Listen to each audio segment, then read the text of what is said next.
It's Thursday, June 22nd. Good morning, everyone. I'm Jasmine Anderson. We begin with a story you'll see only in Newsday. A union is fighting to overturn the Long Island Railroad's zero-tolerance employee marijuana policy. Alfonso Castillo takes a look at the pot policy fight. New York state law says it's legal for you to use marijuana recreationally on your own time. But if you work for the Long Island Railroad, you better think twice. They treated me like a criminal, like I did something crazy. Now, one LIRR union is fighting to get the railroad to change its policy to match state law. Ron Dolgenko and Darren Drew, both LIRR electricians for 25 years, lost their jobs when they tested positive for marijuana metabolites upon returning to work after taking extended medical leaves. Dolgenko suffered a heart attack, and Drew was recovering from cancer. He said, it came back positive. I said, for what? He said, for marijuana. I said, that's impossible. Both men deny ever using marijuana and believe they received false positives because of medications they were taking. But either way, they point out that marijuana is no longer prohibited in New York. Drew took his case to an internal trial, lost, and was fired. Dolgenko retired rather than risk losing at trial and has since filed a federal lawsuit against the railroad for violating his civil rights. They're changing the laws with marijuana. The testing should be changed. Yeah, all of that, you know.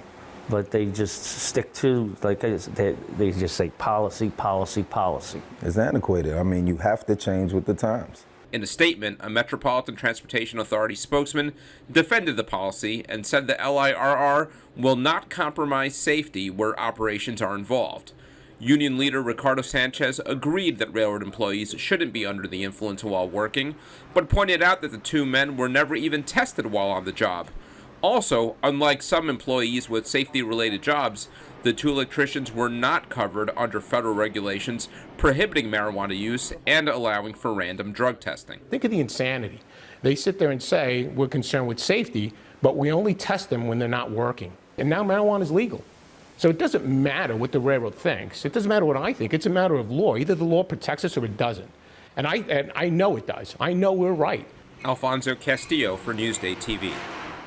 Read more about the LIRR's marijuana policy fight on Newsday.com. Click Get More below the Newsday TV video box. A wild scene here in Oceanside. Police are trying to figure out why a driver lost control, hit a utility pole, and crashed into two houses and a parked car. It happened around 10:15 last night here on Harvey Avenue. The man driving the car and his female passenger were taken to the hospital. No one was hurt inside the homes. Two Suffolk police officers and alleged gunman are recovering after a shootout in North Amityville. Police say officers spotted robbery suspect Javon Bell of North Amityville yesterday afternoon. We're told he pulled out a gun on Maple Road and fired one round at the officers, who returned fire several times. Bell was wounded, arrested, and taken to the hospital. The two officers were taken to the hospital and were treated with tinnitus. A witness described the scene. First, I saw the police in them and the helicopter. They was running up the street, and then I heard the gunshots. I locked the back gate. I told my grandson to go to the basement and lock all the doors, okay? Because we don't know who is running through here, and he can get killed or hurt. Bell is a suspect in a May taxi cab robbery and a gunpoint menacing incident earlier this month, both in Amityville. Happening today, we're expected to learn who helped indicted Long Island Congressman George Santos make bail. A federal judge ruled that Santos must reveal the names of relatives who helped secure his $500,000 bail today. It follows requests from media outlets, including Newsday, who argued those names are in public records. Happening today, it's back to court for the owner of a hop hog-based animal exhibit business. Sloth Encounter's owner, Larry Wallach, that is facing a contempt charge brought by Islip Town. Now, prosecutors say he's ignored a state court order to stop illegally selling sloths and other exotic pets. Wallach is facing fines and possible jail time. Running out of time, rescuers are scrambling to find that missing submersible that vanished on the way to the Titanic wreckage. The crew, missing in the North Atlantic, is expected to run out of oxygen sometime this morning. Searches associated with banging sounds detected by sonar over the past few days have come up empty. We need to have hope, right? But I can't tell you what the noises are. But what I can tell you is, and I think this is the most important point, we're searching where the noises are, and that's all we can do at this point. The search now covering an area twice the size of Connecticut. A New York National Guard team from the 106th Rescue Wing in West Hampton Beach is helping in the efforts. Tonight, a school board meeting in Massapequa about the district's chief's mascot. The district is one of 13 districts on the island with an indigenous logo and or nickname. It's one of the few that said it will fight the state's decision to ban them at public schools. Residents and alumni of the Amityville School District voiced opinions about keeping the district's Warriors logo and slogan at the community forum last night. The greater issue is the name Warrior, which has been a traditional name with Amityville sports, music, and the district as a whole district. That would have to change. What we would envision is we probably would have a committee put together composed of stakeholders, hold some type of a contest to come up with a different logo if that were the case, and a different name for our teams. But it is a considerable expense. The state ordered districts to commit to retire their mascots and names by June 30th. They have until the end of next school year to implement the changes or risk losing state aid. Newsday Sports is brought to you by PC Richard & Son. Newsday Sports now. The NBA draft is tonight. Our Evan Barnes takes a look at who the Nets and Knicks might be looking at. I'm Evan Barnes, your Nets beat writer for Newsday. We're here at Barclays Center where on Thursday, a lot of young men's dreams will come true when they hear their names called at the NBA draft. Well, at number one, there won't be a lot of drama. It's going to be Victor Wembanyama, the French center, the generational prospect that everyone loves. He can do it all. He can rebound. He can shoot. He can defend. The San Antonio Spurs are going to love to have him. But what about the Nets and the Knicks? Well, the Nets have 2 first-round picks at 21 and 22. The Knicks don't have any, but both teams could try to move up into the draft. So what do the Nets need?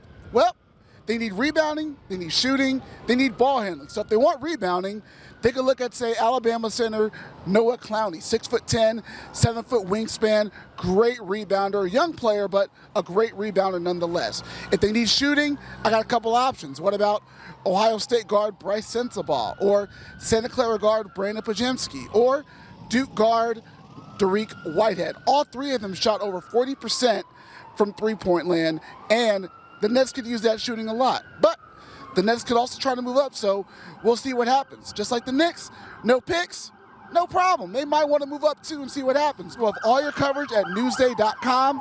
Till then, I'm Evan Barnes, signing off for NewsdayTV. Evan, thank you. Read more about the NBA draft on Newsday.com. Click it more below the NewsdayTV box. Now your hyperlocal weather, a wet one today, and the rain will stick around as we head into the weekend. Cooler this afternoon. Here's a look at Windmill Bay and Beach in Sag Harbor. Rain today, highs around 65 degrees. Tonight, showers continue through this evening with temps in the 60s. Tomorrow, the rain just not letting up with scattered thunderstorms this time. Highs around 75 degrees, and you can see all of this on your Futurecast. We're hoping to clear out by Sunday or Monday. A look at your 7-day forecast coming up. Watch Newsday TV on the big screen. Use the remote to activate Siri, Alexa, Roku, or the Google Assistant on your streaming device. Say install Newsday. Newsday TV, covering Long Island like no one else can.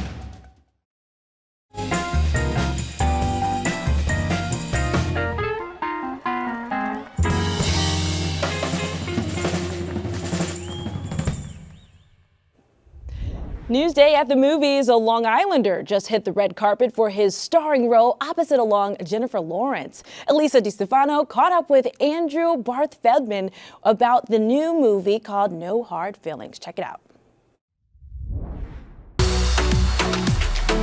If you want to laugh your ass off, you know, it's just like one of those classic old-fashioned comedies. Tried kidnapping me! You're 19, grow up! No Hard Feelings stars Jennifer Lawrence and Woodmere's Andrew Barth Feldman. The movie takes place in Montauk, but was filmed at many Long Island locations. So exciting, your hometown premiere! I know, it's very surreal and very emotional, and I'm waving to people I know over there like, this is crazy. Like, what are we doing here? I just think it's incredible, your first major motion picture, and it was shot in your backyard, basically. Yep. And now I live like a couple blocks away from here. It's like the movie is just following me everywhere I go. Feldman brings both humor and heart to this film. He is a superstar. Really proud to be able to take credit for discovering him. Not me alone, but us. Jellyfish? Not this season! It's really the lack of lifeguards. Just get in here right now! Okay. Lawrence's character, Maddie, is a local on the brink of losing her family home until she's hired by summer people, played by Laura Benanzi and Matthew Broderick, who are helicopter parents, hoping she'll bring their introverted son, Feldman's Percy, out of his shell before college. Yes. Date him. Date him hard. I know that you're a Hamptons local, so how much fun was it for you to play one of those summer people? Oh, it was great fun. I probably am a summer person. I hope I'm not exactly that summer person, but yeah, I've been around them for 20 or 30 years now, so if I know anything, it's summer folk in the Hamptons. So you were prepared for this role? I've been preparing my whole life for this role. I'm excited for the Long Islanders who were like, when it was happening, like, this is so inconvenient, and not gonna be like, that's where I live. Now we'll all be watching on the big screen and being Long Island proud. Yeah, I really want to see this movie in Lynbrook. That's like my goal for the next few months, is to see it in Lynbrook. You'll always be a Long Islander. Oh, of course. No. That's in my blood. That's not going anywhere. Billy Joel for life. What a great night here on the yellow carpet. No Hard Feelings hits theaters on Friday. For NewsdayTV, Elisa DiStefano. Long Islanders have to support this movie. Read more about No Hard Feelings on Newsday.com. Click Get More below the Newsday TV video box.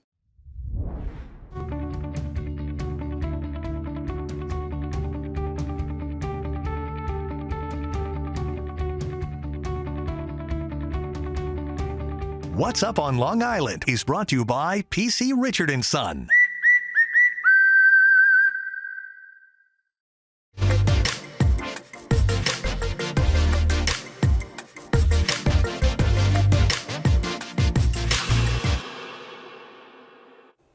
Here's what's up on Long Island.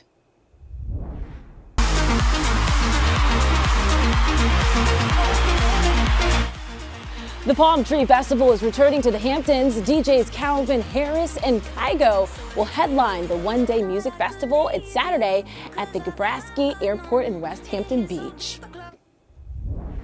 Don't matter where we've been, no, there ain't no better view than you in my arms with my eyes on you. Country rocker Chase Rice is coming to Wantagh this weekend. The Eyes on Me artist is going to play at McCahey's Pub in Concert Hall Friday night. Or check out the Nassau Reptile Expo. Get up close and personal with hundreds of snakes, lizards, and other reptiles Saturday in Garden City. Should be a great time. For admission info and more events, click Get More below the Newsday TV video box on our homepage.